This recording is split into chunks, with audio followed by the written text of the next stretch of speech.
Hi, everybody, and welcome back to the Route 281 podcast, episode 15. In today's episode, we sit down with Dr. Michael Knapp, a retired lieutenant colonel in the United States Army. His military career has taken him all over the world, and now back here to Somerset County, where he grew up in Central City. So we are grateful for his time and his service, excited to get to know him and learn about his experiences. So we hope that you enjoy this episode. Called a playground. Yeah. So Somerset County is a true playground. Oh, it's it a great is. place to live. And then if you want to go anywhere, you can just drive or hop on a plane and do whatever you want to do. The scuba diving, the skiing, the biking. Yeah. So, well, for yourself, who's been probably all over the country, and then, with your military career, is it taking you out of the country? oh yeah. Yeah. Mm-hmm. So we'll get into that a little bit. But Dr. Michael Knapp, coming to us from Central City is where your farm is. That's correct. Yeah. Near Central City in Hooversville. Near Central City in Hooversville. It is a pleasure to meet you. Honored to meet you, Tim. Yeah, Yep, and thank just you for hosting. grateful that you would take your time and come out here and just share your experience with the listeners. So, I'm very grateful and humbled that you would come out. Well, thank you for hosting me there, Tim. Yeah. So I'm just going to go through your bio, if you don't mind. It's worth sharing. It's quite extensive, but Keep it short. Yeah.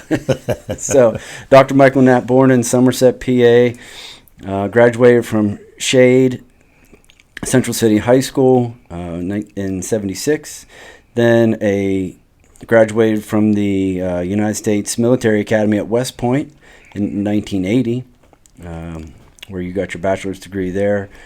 Became a commissioned officer in the United States Army, where you served over 25 years on active duty. And I speak for many when I say thank you for doing that. Oh, thank you, Tim. A pleasure. That's incredible. You also serve as an adjunct professor at the Allegheny College of Maryland, teaching drone flying, which we'll talk about. And senior advisor to the MAG plasma on NASA's use of electronic plasma to decontaminate stuff from other planets. That's my layman's terms. And you now raise Angus cattle, swine, and sheep on your farm over there in Central City, Hooversville. For over 13 years, served as vice president and chief scientist at the Concurrent Technologies Corporation in Johnstown. Active duty with the military as a lieutenant colonel, serving in a variety of different roles there. Chief of Development Division in the Army Space Program. That's awesome. I didn't even know the Army had a space program. Oh, yeah. So you can maybe explain to us what that is. Selected into the Army Astronaut Program. That's amazing. And Systems Engineer and Space Operations Officer for the Astronaut Office at the Johnson Space Center in Houston, Texas. Assistant Professor and Director of Individual Research and Chemistry, U.S. Military Academy, West Point. Commander and Director of Advanced Helicopter Improvement, Flight Training, U.S. Army Aviation Center in Alabama. Platoon Commander, 2nd Armored Cavalry Regiment, Nuremberg. In Germany. Awesome. What else? Awarded the NASA Certificate of Commendation and the Astronaut's Personal Achievement Award. Space Shuttle and Space Station Science and Payloads.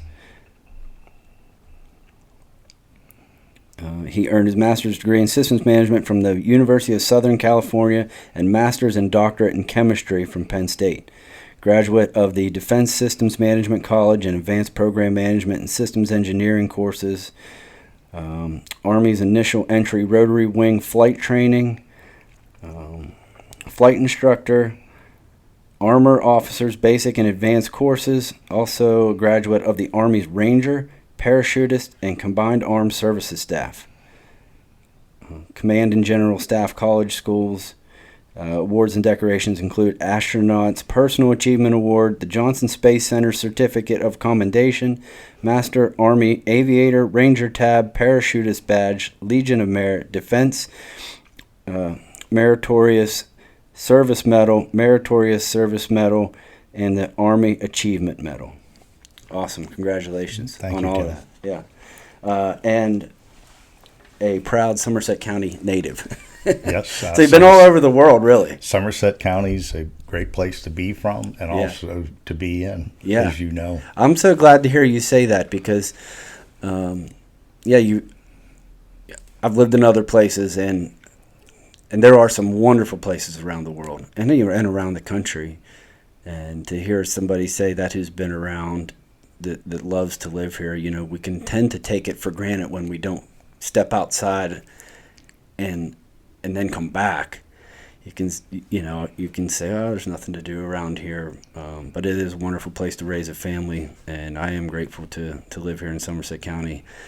Sometimes in the winter, I wish I lived other places, but if you can endure the winter, then there's no place like I here think this in time of year. Somerset County, you just need to do winter things. Yeah, true. And my wife Susie and I, we love backcountry and cross-country skiing.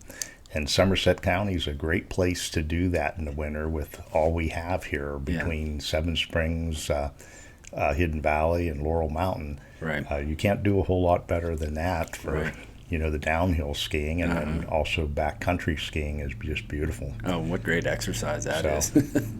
It'll either keep you young or kill you, Tim. Yeah, one of the two. I grew up skiing at Seven Springs, and I haven't gotten my kids into it yet, but there is plenty to do. Snowmobiling, we've done all that, in the wintertime. But this past winter was worse than the last few. I think the couple winters before, I never even got my snowblower out. But this year you did. We had ours out a bunch. And as you know, on a farm, like in the winter, your girls do the 4-H animals, as my kids growing up did. And what a great way to build duty and responsibility in a child is to do that 4-H program, especially the animal projects. But every day in the winter, there's feeding and watering and things to be done there. Oh, yeah. Dairy farming or any farming in the winter it adds a ton of extra work. Even just a couple animals I take care of here at my property, it just adds. I got to blow a path to the barn. You got to get to them. They need you every day. Yeah. So, Well, thanks again for being here, and I just would like you to talk a little bit about growing up here, and then what led you to want to go down the road of military. But what started that for you, and how was your childhood here in Somerset County? Childhood in Somerset County was wonderful. I was the oldest of 10 children, 5 boys, 5 girls. Wow. We grew up in the Central City area, and my dad had a little grocery store where we specialized in meats. Oh, nice. Hence, I come back to Somerset County after leaving the military, and we raise the beef, cattle, pigs, come full sheep, circle. We have 20 varieties of sausage. Some of the mixtures my dad helped me make, but it was a great upbringing. And at one point or another, my dad would work us all hard in the store, and he says, well, if you get a good education, you won't have to work so hard. So I thought, well, that costs money, doesn't it, Dad? He says, well, if you do something really good grades, good at maybe playing the trumpet or a sport, you can get a scholarship. So right then and there, I did everything. I played football, basketball, track, played the trumpet in the band, and I was determined to get a scholarship because I knew, being the oldest of 10 kids, the finances weren't going to go far to fund college. So come senior year, I ended up as the MVP, the most valuable football player in Somerset County, and got recruited heavily. And West Point was one of the schools. It was something my dad wasn't keen on me doing. But after seeing a bunch of Ivy League schools and other candidates, I had a trip up to West Point, and I was so impressed. I said, hey, I'm gonna give this a try.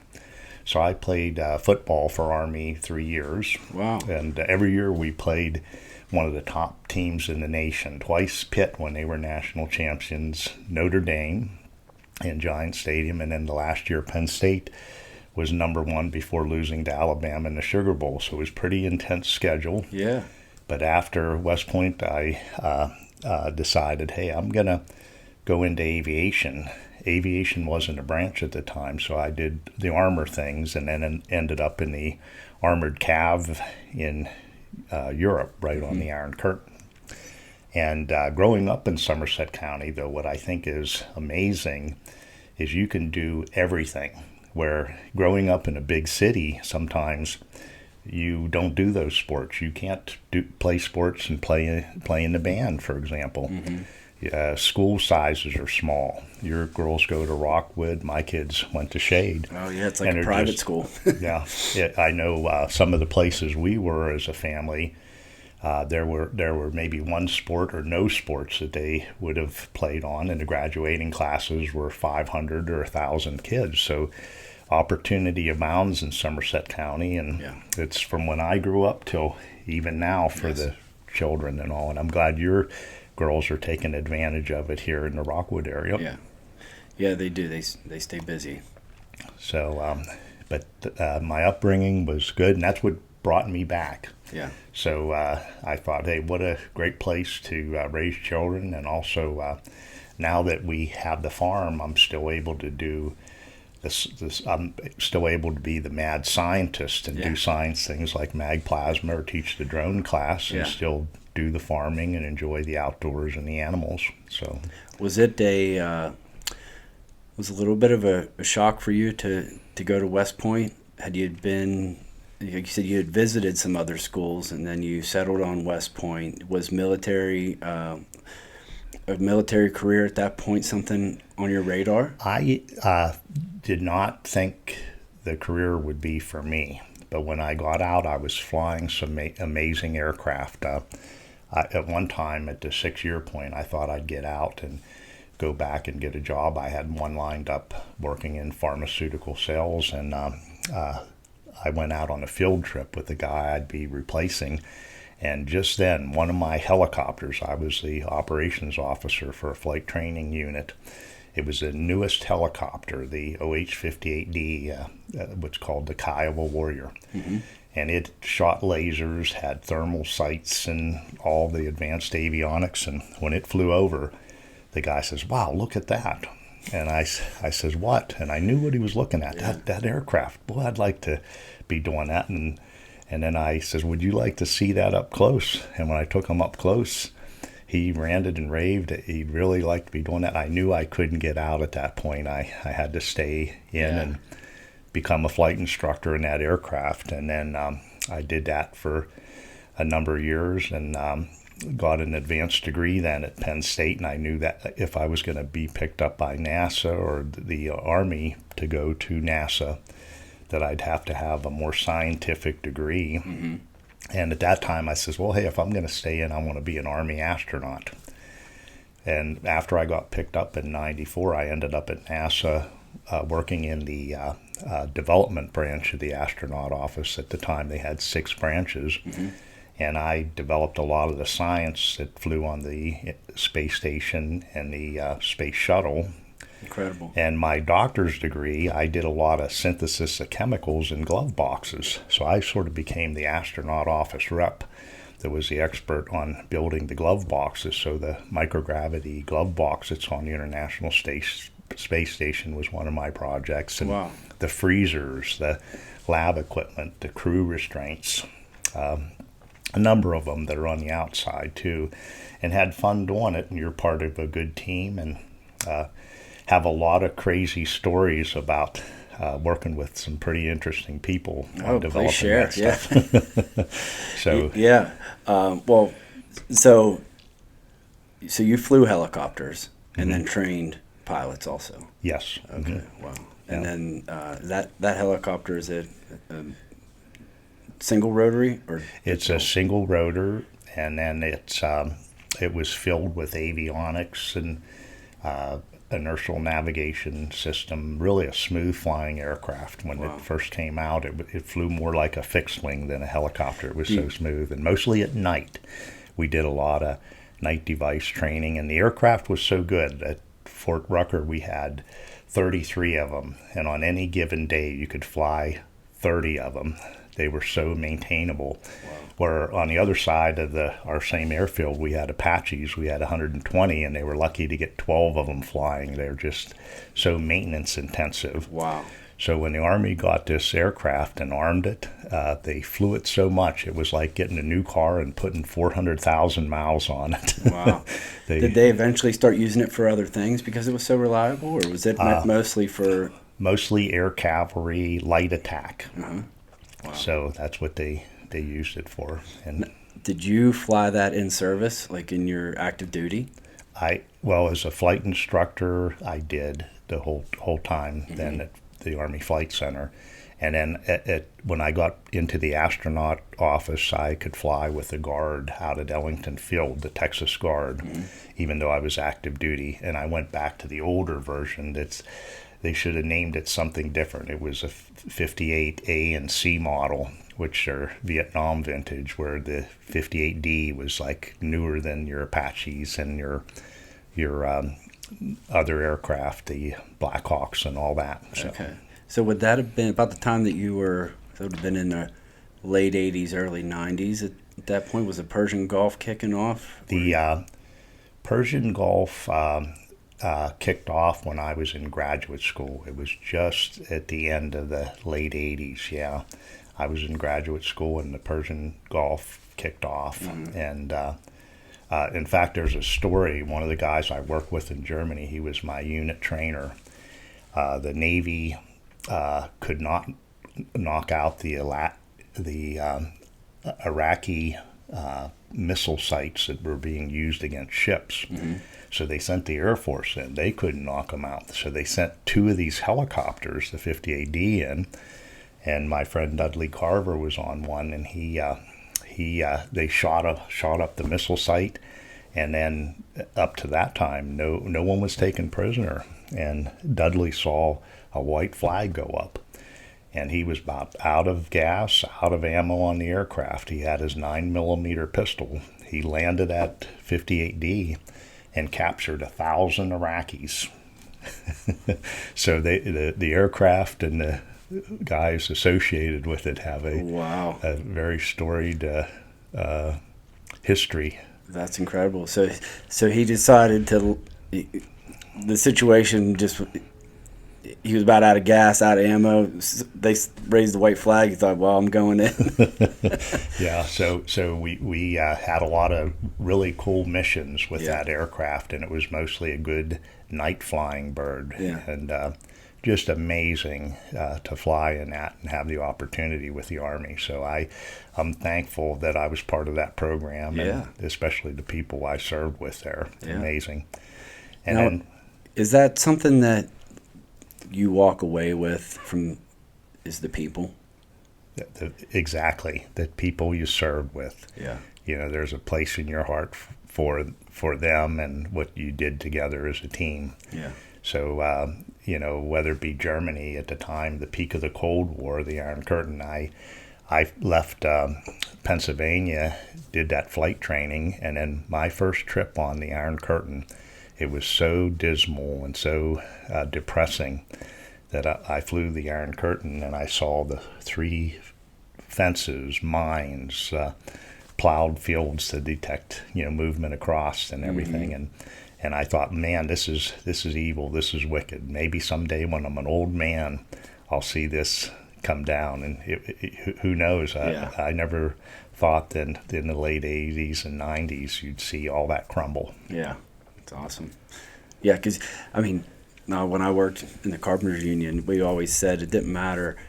You could be on the worst job, but as long as you had a good crew, or some good guys to work with, that made it all better. You could be on night shift on the worst job, but if you were around good people, that made all the difference. Or you could be on the best job, the nicest job, but if you didn't have any good guys to work with, but guess what? It wasn't that good of a job. And a lot of times you have that good group of people and you make the most of a bad situation. You say, wow, what a great time that was in my life. Yes. To be, in that bad environment, but making the most of it. Yeah.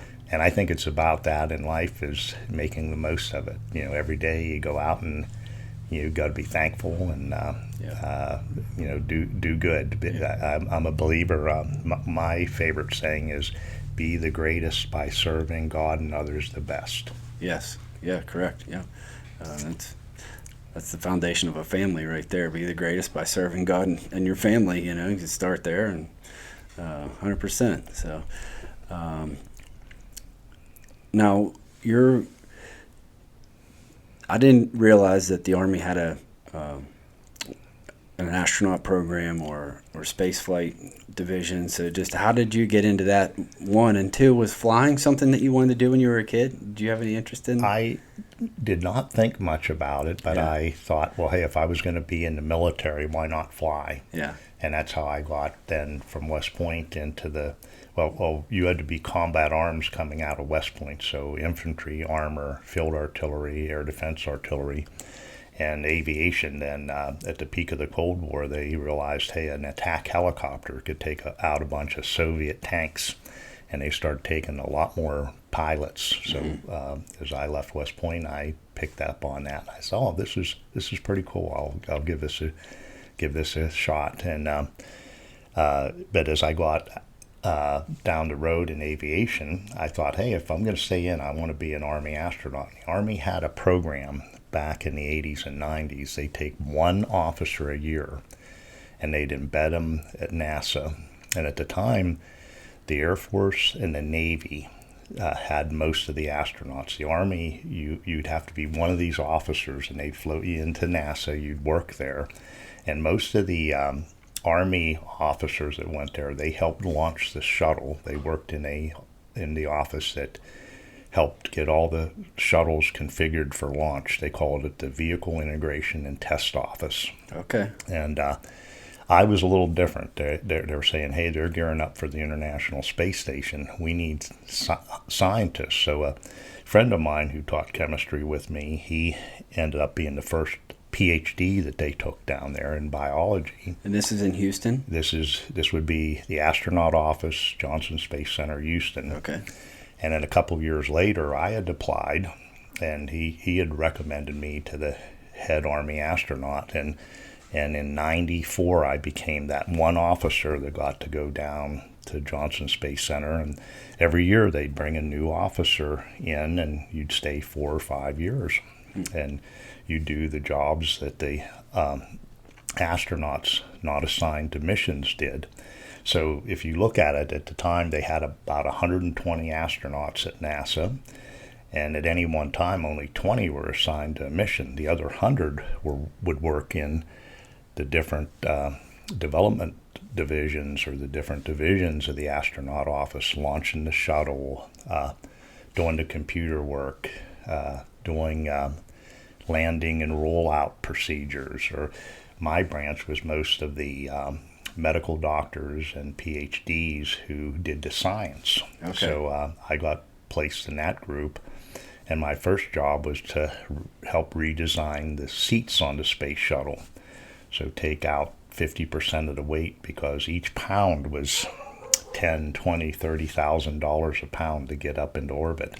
So if you could cut the mass of the seats, and then from there the glove boxes, and I had. Now, when you say glove box, what do you mean by glove box? Like, because I'm thinking that there's a glove box there where you're sitting in the shuttle, like in the car. No. Yeah. Well, this would be a device you would put your hands into, and you do experiments, and this way you would have no spillage of materials or chemicals. It would contain everything, and dust and debris. And when you're in zero gravity, that's important, because that will float around. Yeah. You'll breathe that in, and some of it is like I had one of the toughest jobs to do would be to work in the life sciences glove box, where they would do rat and mice dissections, because if you're going on this mission to Mars, you got to grow your own food. Right. So it might be bringing some animals along that could serve as your protein, growing your plants. And if you have a bunch of dirt or animal feces and stuff, that would all be contained in the glove box. But the toughest job was to be working on the life science glove box, and then in the afternoon after lunch doing the rat and mice dissections, which would be pretty tough. Yeah. Oh, amazing. So, yeah, who better than to send you into space and do all that work for you? If you're not going, then another astronaut, right? 'Cause you're relying on people that you're like-minded with. It's a big team at NASA, and no one does all the work, but you're really working to make that astronaut performing that scientific experiment or flying that mission successful. And incredible teamwork. And one story I have is I was working on a experiment. There were a group of us that would handle all the science on a shuttle or on a space station flight prior to a crew being assigned. And then once the crew was assigned, you'd pass that science off to them, and you'd work the designs, the human factors on it. And one experiment was called the Alpha Magnetic Spectrometer, and it's flying on the International Space Station now. And it was invented by a Nobel Prize winner in physics, a Nobel laureate that won his first Nobel Prize on antimatter. And here in working the experiment, I was the astronaut office rep on it. And even with a PhD in chemistry, that science made my head hurt. It was so intense. It was fun. It was exciting. Oh, just hearing you describe it makes my head hurt. And here, due to NASA politics, there was no crew assigned. So as Dr. Ting, the Nobel laureate, was coming down to NASA, he wanted to meet the astronauts who were going to flick the switches and make his experiment a success so he could win his second Nobel Prize. Yeah. And sure enough, there being none were assigned, I messaged the head of the astronaut office, who was at the time Colonel Charlie Precourt, and Charlie says, well, no one's assigned, we're going to send you a backup. And they sent me one of my old bosses at the time. Franklin Chang Diaz was also an MIT graduate, could connect with Dr. Ting, and he flew more in space than any other astronaut at that time. Wow. And then two men who walked on the moon, John Young and Gene Cernan. Gene was the last man on the moon. What year was that? This would have been probably 97. Yeah. 97, 98 time frame. And could you hear people say that we haven't been back to the moon since the first time? But well, Gene was the last one, so we haven't been back. Is China there now? I don't know. I've heard that China's mining minerals on the backside of the moon. You can't. Yeah. Yeah, I don't know. I don't know. Somewhere we're watching. Yeah. We know what's going on. Oh, yeah. If they're there, we know it. Yeah. Somebody does. So what was crazy, though, Tim, is we go and we're reviewing the experiment and all the switches and configurations and data recorders associated with the alpha magnetic spectrometer. And very young engineer says, this experiment isn't going to work. And I could see Dr. Ting's hair raise and eyes bulge, and he said, well, why not? And the young engineer says, well, the astronauts are going to put these things in backwards. This is a data recorder, and there's no way to see which way to put them in correctly. And he said, oh, the astronauts aren't that dumb, are they? And she says, yes, they are. They got to follow a checklist every time. And in aviation, you follow a checklist, whether you're flying helicopters, the space shuttle, the drones that I teach. You follow a checklist so you don't miss anything. But sure enough, the young engineer recommended a solution. And then here I'm at lunch with Dr. Ting and my other astronaut friends, and Dr. Ting asked me, Mike, what do you think we ought to do about that one issue that engineer pointed out? And then Gene Cernan and John Young, asked me the same question. Yeah, Mike, what do you think we ought to do? And I'm thinking there, my gosh, you got a Nobel Prize. You guys walked on the moon. You ought to be able to figure it out for yourselves. Yeah. But I said, you guys, we ought to do exactly what that young engineer said, put a piece of tape across there so everything lines up. You can insert the data recording medium, and it'll be in right. And sure enough, Dr. Ting says, well, hey, this thing isn't going to fail.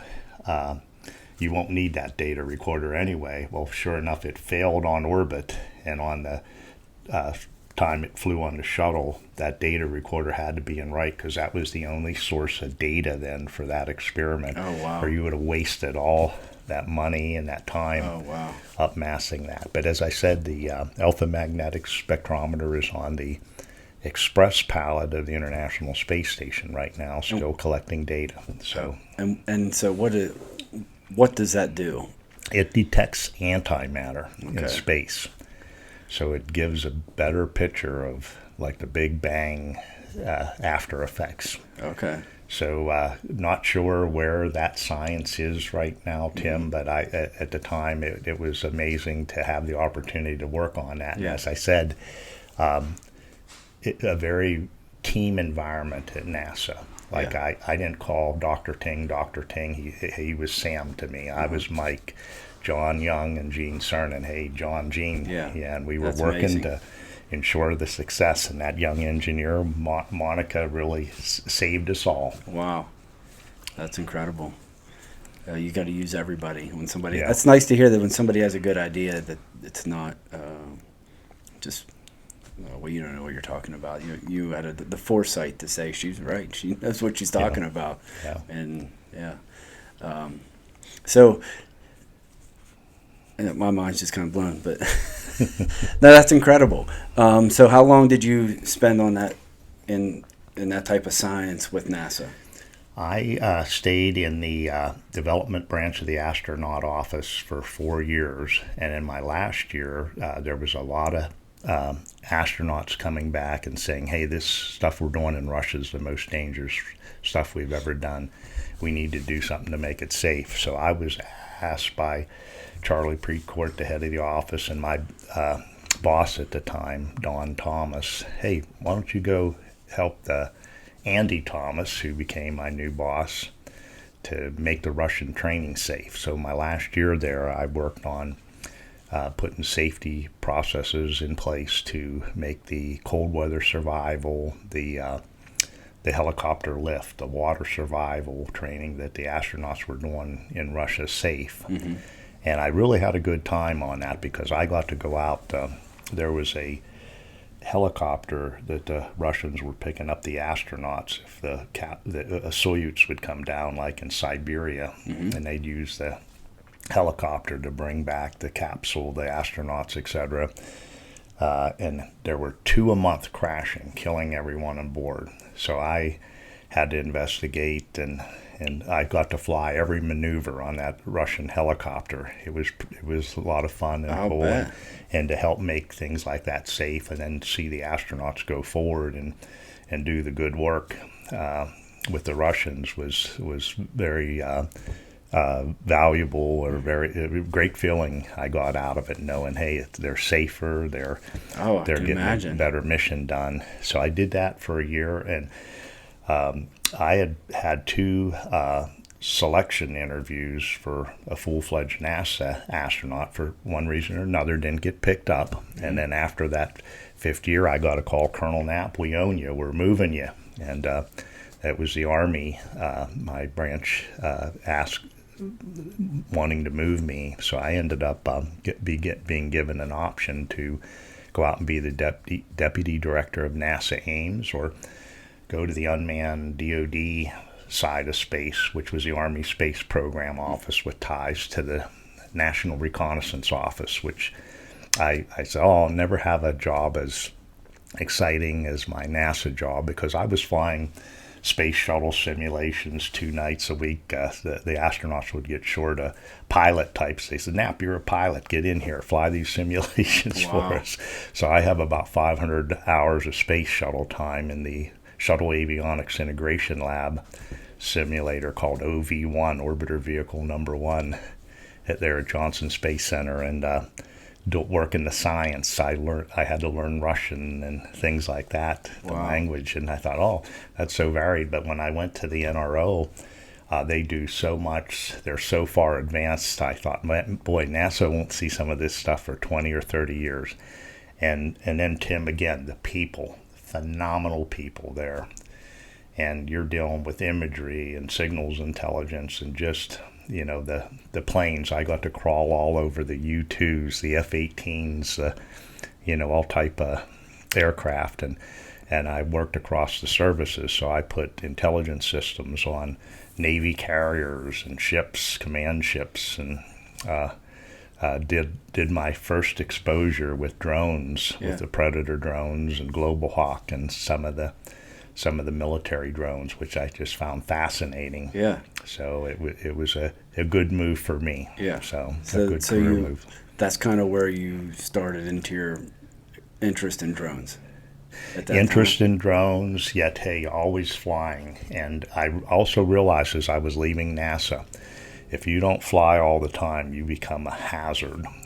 And we, as a flight instructor, even as a lieutenant colonel, I got to fly with a lot of people, give check rides. And if you had a period of time, like say I went off and I had to work with the Europeans or something for a couple of weeks, you come back into that aircraft, you're a little rusty. Yeah. And if you're not current, there's a good chance something might be wrong. I thought for a long time, I have such a great career in aviation and so much experience.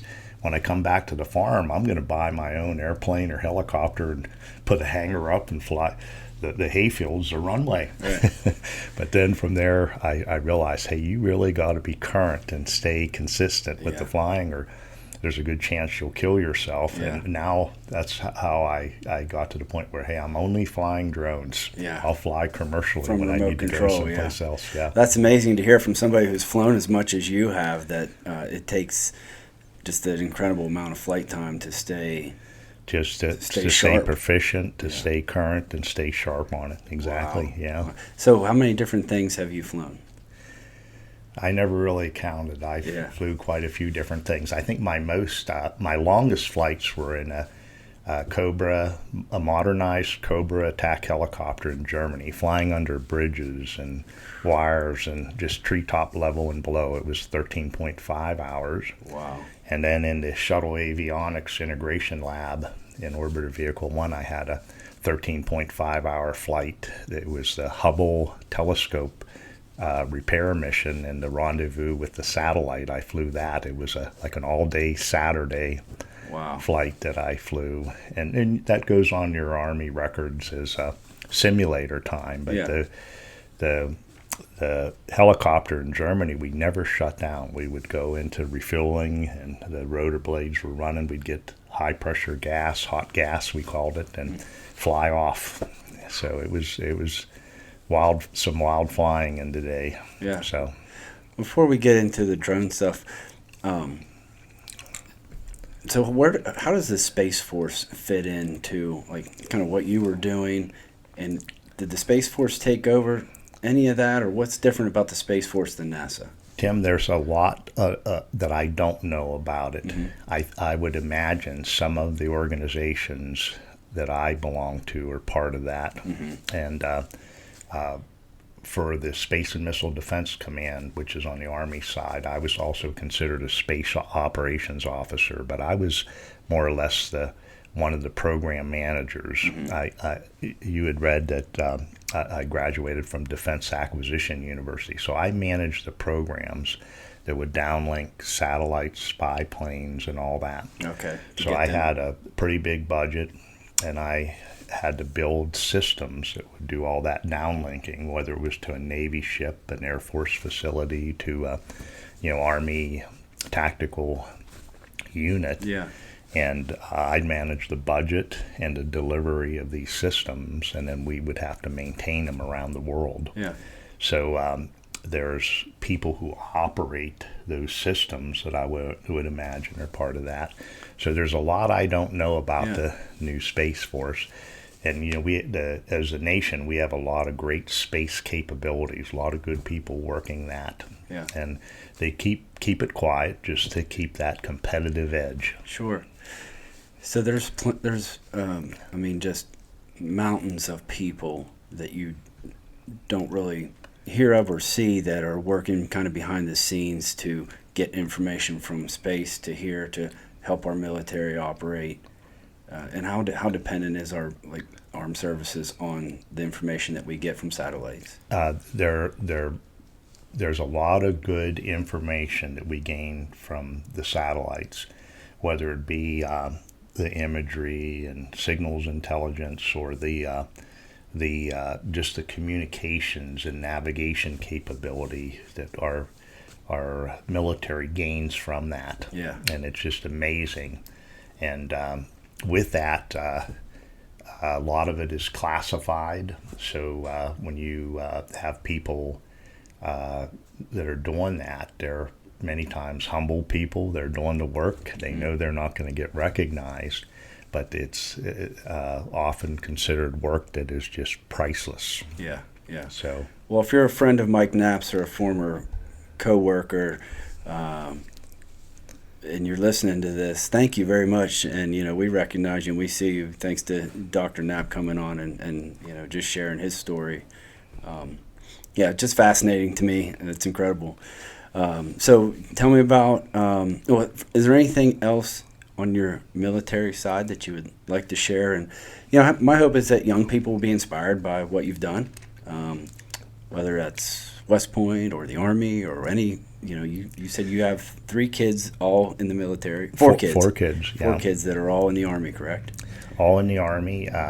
My oldest and youngest are medevac helicopter pilot types. The oldest is going to command a large group of medevac pilots in New York. And in the middle 2 are Army engineers. They're artificial intelligence types in the Army Futures Command. And they seem to have a great career path, for each of them. I told them to do something kinder and gentler, go Navy, go Air Force, but they all chose Army and they're doing well. Yeah. And everyone's career in the military is different and unique, and there are just so many opportunities. People don't realize the opportunities in the military for education, working with good people.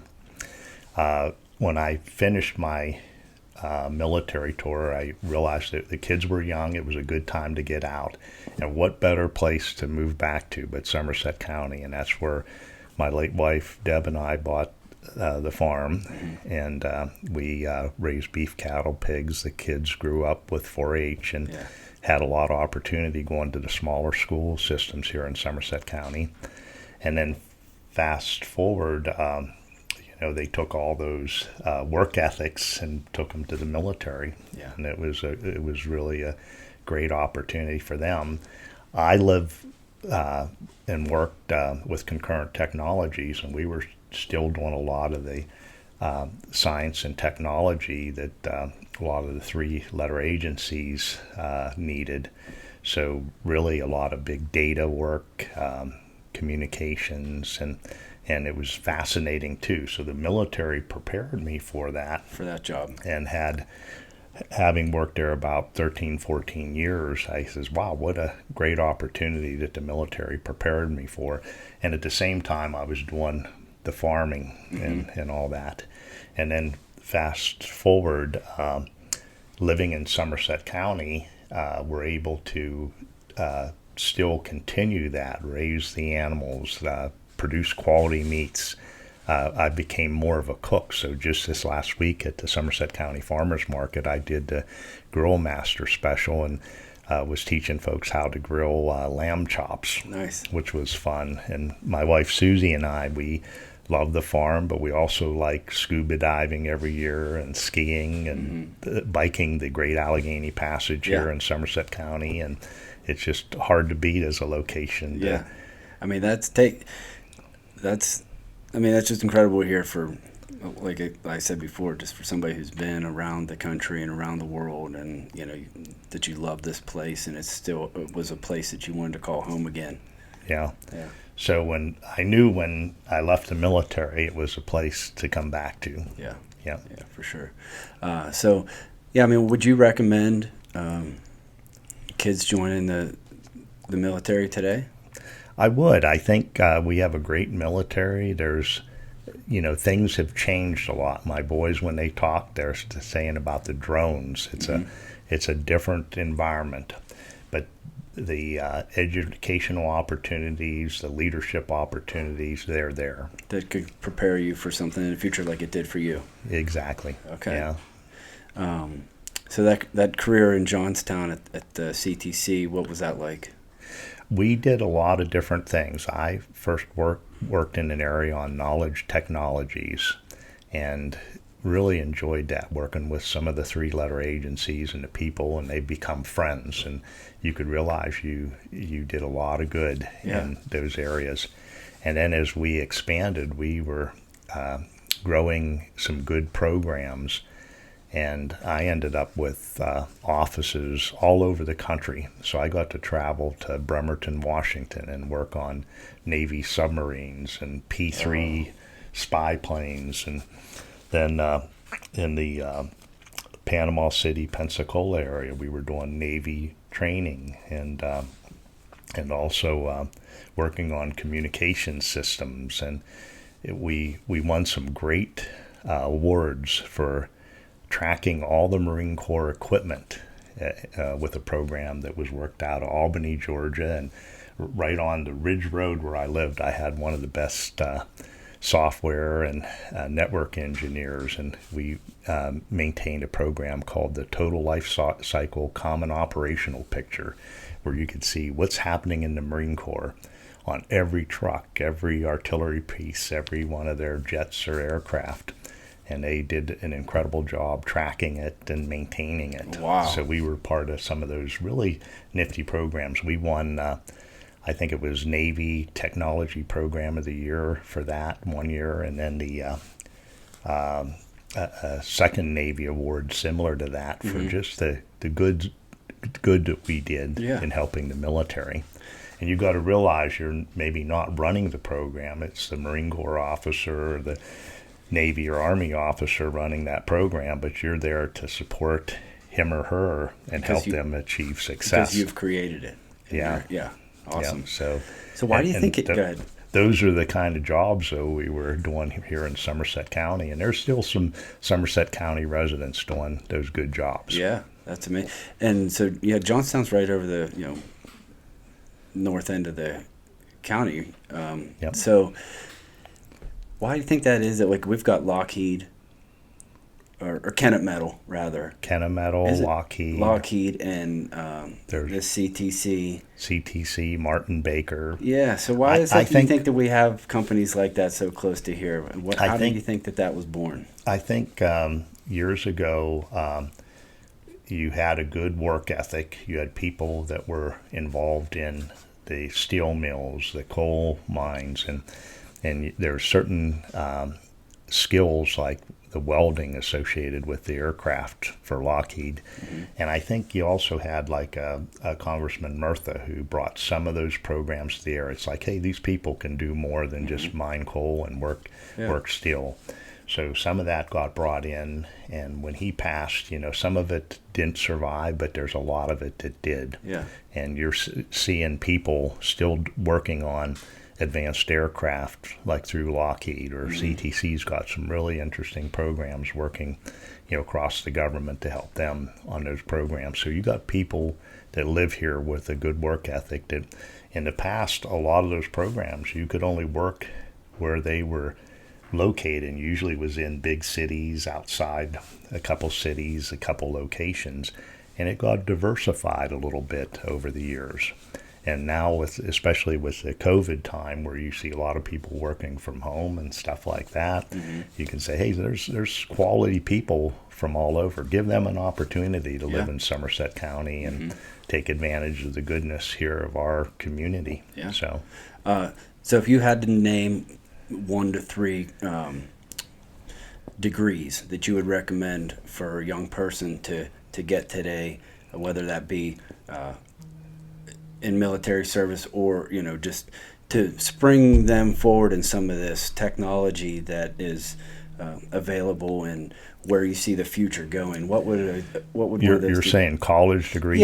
What field would you recommend? I'd say anything in engineering. Yeah. There's not enough engineers in our country. Engineering is a good thing to pursue. Anything in engineering, chemical systems engineering, database engineering, mechanical, civil, the more traditional engineering areas, computer engineering. I'd say anything in computer science is a big deal. You have a wealth of things going on in computer science that I think are going to revolutionize how we do business. The artificial intelligence, for example. And two of my sons were able to get back to Carnegie Mellon thanks to the military and get the artificial intelligence degrees. And it's amazing what that AI is doing.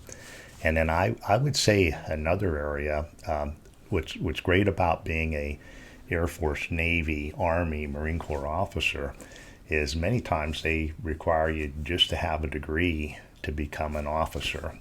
So whatever your passion is, like there's some people that love history, there's some people that they're better writers, and they'll get into literature or something, a softer science. And I think those fields to become an officer and then expand into areas that you're interested in. I think the military needs all that. Yeah. And then, so for somebody with a hands-on aptitude, mechanical aptitude that maybe does a vocational trade, where do you see the future in that for somebody with that type of mindset or? Vocational, I mean, we have a couple great VOTECs in our neighborhood, and that's where I teach my drone classes most of the time. But you need so many people in the areas of whether it be plumbing, electrical work, the building. We don't have enough, like what you're doing, the contracting, people that can do all that. It's just absolutely critical.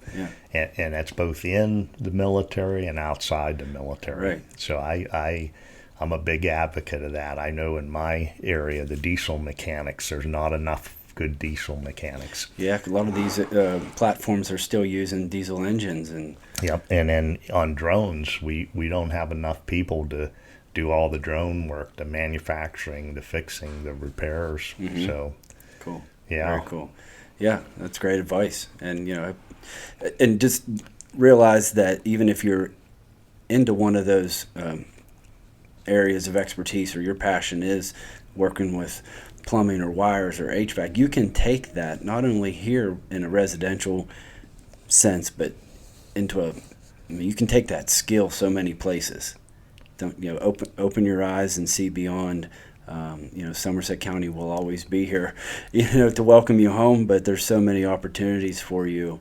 Yeah. And then even bringing it back to Somerset County and getting your own little company or something. I've seen people do that, and then do what you like to do. Like in this area, my family and my wife Susie and I, we love the biking, the hiking, the outdoors.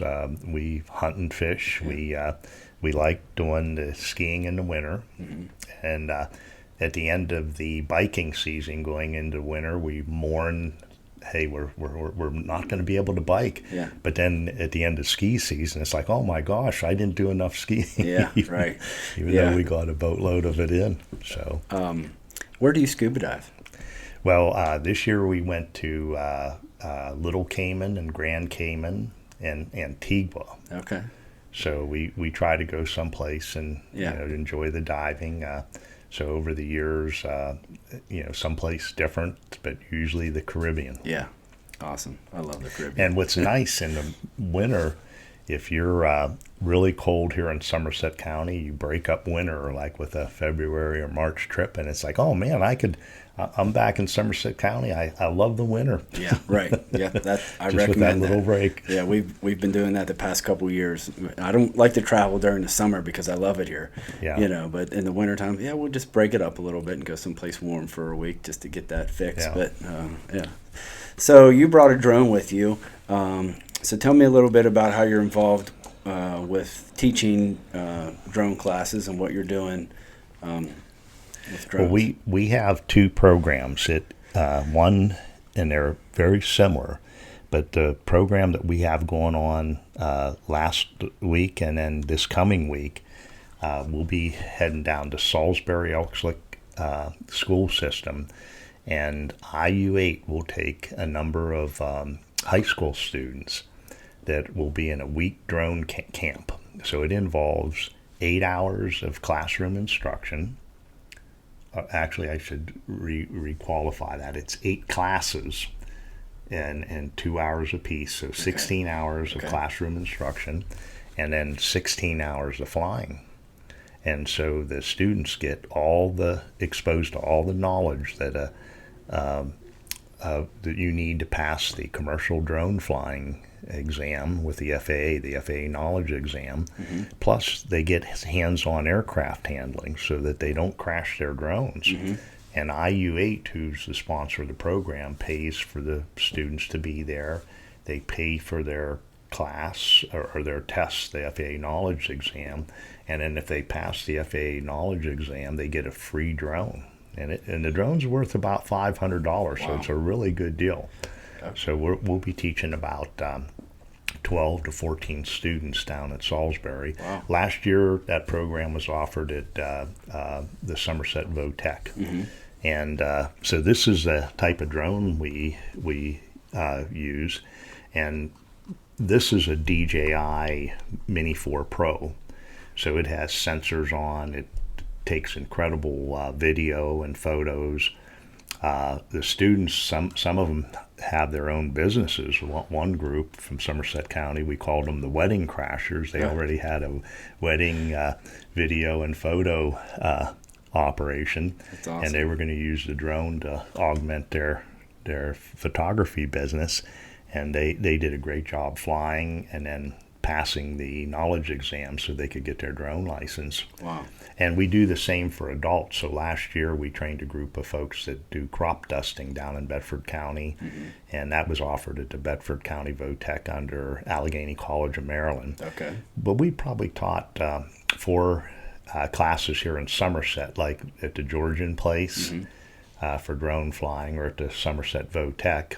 And then those people can go out and get their commercial drone license and fly legally and safely. So if somebody wanted to sign up for one of these classes, how do they do that? Well, be aware they're offered periodically. They're not. It seems it's not a regular every year occurrence. Usually they offer them every other year. And through Allegheny College of Maryland or one of the VOTECs, last fall we taught a class at Johnstown VOTEC. And it involved flying right there at Johnstown, and there's special airspace approvals and stuff you have to get to fly in some of the controlled airspace.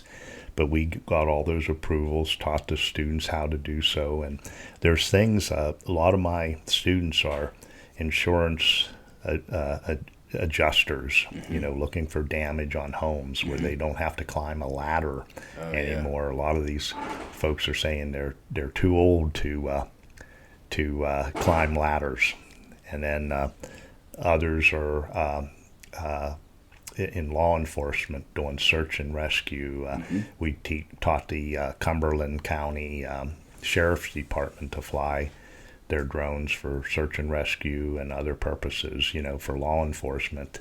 A lot of people who are in engineering that could use the drones to do surveys or do photogrammetry and create three-dimensional pictures of their construction or their work. So we have a lot in the real estate. I know we had in the past the Seven Springs and Indian Lake real estate came out and took the course, and you could represent in great images the properties that you're trying to sell. So it's not just the picture. Curb appeal is now, the image of curb appeal can be taken by a drone and just amplified 1,000%. With that picture of the front of the house. Now you're seeing the whole property from the air. That's pretty cool. Especially if you have a big property, And I've always wondered. Okay, so how do you check out 100 acres, or a 200-acre piece of forest? Well, guess what? We can fly over that and show you. And so even as a farmer, I like using a little technology. There's a couple stressful times on the farm, and one is calving season. Yes. And if your herd is out and about, it's like, how do I know if maybe an animal's in distress. Yeah. You can have that drone fly an automated pattern and check your field where your cattle are in. And, oh, hey, there's a mama. She had the calf. I don't need to assist. Right. Or, hey, I need to get down there. I need to drive down there and Yes. physically assist her. Yeah. Or another thing this year, we had such high winds. You mentioned about the tougher weather in Somerset County. I had trees down on my fence line, and it's like, oh my gosh, this is a tough day. There's ice all over, but the weather's good enough I can fly my drone. Let's see if I have some issues where I got to go fix fence line, and you could have your drone fly your fence line via checkpoints. And this year I had a case like that. A couple big trees came down on the fence line, but hey, how are the cattle dealing with it? It's so icy. I really don't want to make this trip by car or on foot. Yeah. You send the drone. Yeah. So the drone saved me a lot of work this year. Yeah. So you don't have to have cowboys in the field watching the herd. You can Exactly. just send the drone out. Yeah. Yeah. Yeah, you don't have to feed the drone, plug it in. Yeah. That's pretty cool. What's kind of the biggest drone that, what's the most common size that people use? I mean, because you've heard of some big ones, especially out over New Jersey there, whatever that was. There's, Sean Duffy has come out and said that that was us. But whatever. But there were some pretty big drones, like they were saying the size of a small SUV. I mean, that's... Well, the crop dusting drone is the biggest that I've been affiliated with since I've been doing the training. Now, on the military side, like the Global Hawk is as Right. big as an airline. Right. But and the Predator's a nice sized drone. But the drones like I have here, the Mini 4 or the Phantom 4, are just a small sized drone that you can get around and do some work with. And I know there's a couple companies that had larger photography drones, like a DJI Inspire. Our group of trainers, we have some military drones, like we have an all-weather drone that in the rain and in the snow, we can fly that drone, where the DJIs, they'll short out or they don't want to fly in really cold weather. So there's some smaller military drones that are used for reconnaissance, like the Instant Eye or the Skydio, and we have some of those we'll use in our training. But the real workhorses are a drone that's affordable, has good cameras, you can collect good imagery and videos, and in this way you can, if you have damage on your rooftop, you can fly that drone in a nice pattern, collect the damage. You're not having to climb the ladder. I've already done things for friends where they had a bunch of wind damage on their roof, and shingles were lifted and everything, and a drone was able to get up there, capture that quickly. They send it into the insurance company, and they were able to get it repaired in a timely manner. They were paid quickly, and it really saves you from crawling over that roof. Yes. I don't know how many times you have to crawl on a roof, Tim, but I don't like doing it. I don't either. Well, and you know what? A lot of older homes that need roofs are often 2.5 story. That time period when and especially in towns, you could only go up, you couldn't go out. So these roofs, a lot of them that are needing work, even around Somerset and these towns that have these high houses, well, to inspect the roof alone is difficult. I actually had an insurance company contact me and say, do you want to be the guy that goes around to inspect these roofs, because a lot of them are needing inspection. We're getting calls from the parent company that a lot of these homes need. And I just didn't want to have to extend out a 30-foot ladder and climb up on this roof to do the inspections. Now, had I been trained in a drone, I would have probably said, yeah, sure, I'll do it. So you have that golf course background. Yeah. Think about a drone on the golf course, because when we were down doing the training in Cumberland at the Allegheny College of Maryland head campus, we had a student that took us out on the country club there at Cumberland and had us video every hole in the fairway. Yeah. And it helps you create a picture, and I mean, there's all kind of things you can absolutely. think of. They do to that do it. for, like for the U.S. Open, for example, in Pittsburgh recently. That's how they get the shot of that hole from tee to green. Yeah. Flying over it. And Yep. And I had a buddy. He had a flight ops for the FBI Northeast region. He would have to do surveys of whether it be crime scenes or areas of interest, and he would have a fleet of helicopters and airplanes to do that. I was documenting a environmental cleanup site in Shade Township here. Took him up, and he says, it would cost me, $20,000 to $100,000 to do what you just did in a couple minutes here with your drone, because he would do that for the FBI. So drones are revolutionizing things. Even if you're looking at spy satellites, many times you'd have a satellite fly over and there's a window that it could take pictures. Whereas a drone can fly over, it could take full motion video. It's pretty good. Yeah. You could tell a lot more from that full motion video than just a few snippet shots. Yeah. So you have a whole revolution going on in the drone industry. I'm looking forward to having that pizza delivered to my house. Oh, yeah.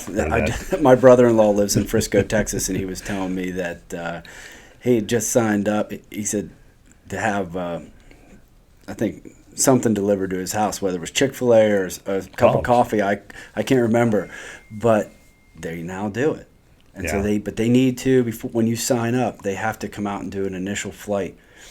And then you'll be a customer after that, because they need to see where the pool is. They need to see your property line so that they know, and I think they mark it, and so that they know where they can know where to land drop and it everything. off. Yeah. But it's coming.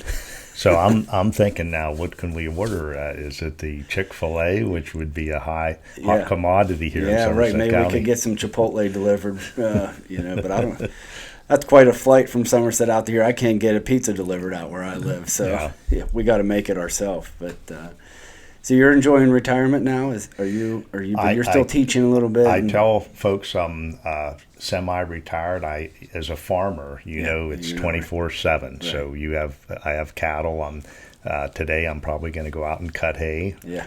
And then my third job's to do some of that drone flying, and then I tell folks I'm an entertainer. I keep my wife Susie entertained, keep her climbing the mountains here at Seven Springs, or scuba diving, or biking, and we work well as a team together. I was telling you we had a honeybee date here, so we do, in addition to some of the travels and stuff, we do a lot of gardening and do the honeybees together and That's stuff awesome. Like that. So enjoying the staying busy, and we work out a lot too. Yeah. We enjoy hitting the gym and doing the cardio here around Somerset County. It's just an incredible place to live. And it's hard to make the most of everything. I'm kicking myself for not being on the Great Allegheny Passage enough this year yet. Yeah. But it was hard to do with the rains. Yeah. So. We took a ride like I said, her family was in from Texas, and we took a ride. We went to Ohio, went across both bridges and then down, and we got poured on. Oh, man. But I just kind of embraced it. Like, it was warm, a nice warm rain. Yeah, so you're wet for a little bit, but, there was no lightning, so we were good. But, we all got soaked. But it is the bike trail is amazing around here, and I love the Laurel Ridge Trail that goes from Ohio to Johnstown, the hiking trail. That's incredible to do. But so you also do some meat, sausage, raised pork, and Angus. So where can people buy your product somewhere? Or? Yeah, we are up at the Somerset County Farmers Market Saturday mornings, and we serve samples. Susie and I got trained to do sandwiches this year. So last year now, with all my European travel and stuff, with NASA, I had to go to Italy a lot with the European Space Agency, and I had come up with a lamb sausage. And when you grind lamb, it's lamb burger, right? Yeah. So I says, what kind of fancy Italian name can I come up with for a great Italian seasoning? So I have a sausage called Lamborghini. It's like the race car Lamborghini. Oh, Everyone needs to you're drive a marketing guru too, yeah. one. So we were serving Lamborghini sandwiches last weekend, and Oh, nice. I did the farmers market's a lot of fun. We have a nice little farmers market. It's right across from Cassio's Yes. fruit market there in Somerset, and then a lot of good people, a lot of good vendors, and again, you go back to the people. Yeah. Whether you're in the military serving, intel community, the farmers market at Somerset, my gosh, what a good group of people. Yeah. Yep. It's all about the people, no matter where you're at or where you're from. There are great people here, which is why I called you in today, Mike. So I really appreciate you coming on and sharing your experience. And I think hopefully some young folks will be inspired, and just and people in general will just realize the talent and the work ethic that we have here in our community. And so you're just a great person to look up to. Glad that you're a part of our community. Thank you very much, sir. Glad to be here, Tim. Okay, thank you, Mike. Yep.